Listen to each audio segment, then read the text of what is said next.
देवीनारायणीयं दशकं 19 भूम्याः दुःखम्।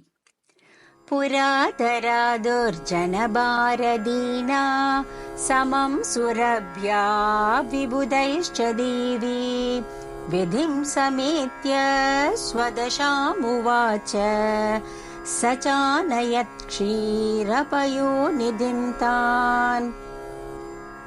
स्तुतो हरिपद्मभवेन सर्वं ज्ञात्वा किलान् साञ्चलिबद्धमाह। ब्रह्मन् सुरानैव वयं स्वतन्त्रा दैवं बलीय किमहं करोमि। दैवेन नीत खलु मत्स्य कूर्म कोलादिजन्मान्यवशोऽहमाप्तः। नृसिंहभावादतिभीकरत्वं हयाननत्वात् परिहास्यतां च। जातः पुनर्दर्श रथिश्च दुःखात् दुःखं गतोऽहं विपिनान्तचारी।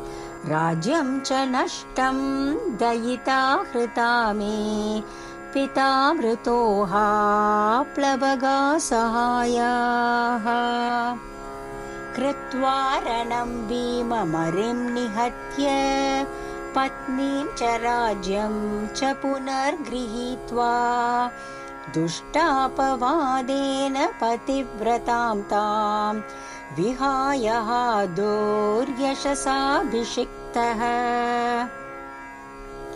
यदि स्वतन्त्रोऽस्मि ममैव मार्त्यैर्न स्याद्वयं कर्म कलापबद्धाः। सदापि माया वशगास्ततोऽत्र मायादिनाथां शरणं व्रजामः। इति ऋतैर्भक्ति विनम्रशीर्षैर्निमीलिताक्षैर्विबुधैः स्मृता त्वं। प्रभातसन्ध्येव जपासु माङ्गी तमो निहन्त्री च पुरस्थितात्थ। ज्ञाने दशाम्वो वसुदेवपुत्रो भूत्वा हरेर्दुष्टजनान् निहन्ता। तदर्थशक्तिरहमस्य दद्याम् अंशेन जायेय च नन्दपुत्री।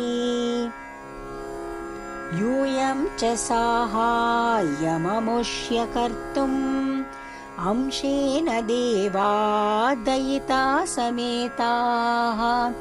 जायेद्वमुर्व्यां जगतोऽस्तु भद्रम् एवं विनिर्देश्य तिरोददाथ। विचित्रदुष्टा सुरभावभार निपीडितं मे हृदयं महेशी। अत्रावतीर्येदम् अपाकुरु त्वं माता हि मे वरदे नमोऽस्तु। श्रीमात्रे नमः।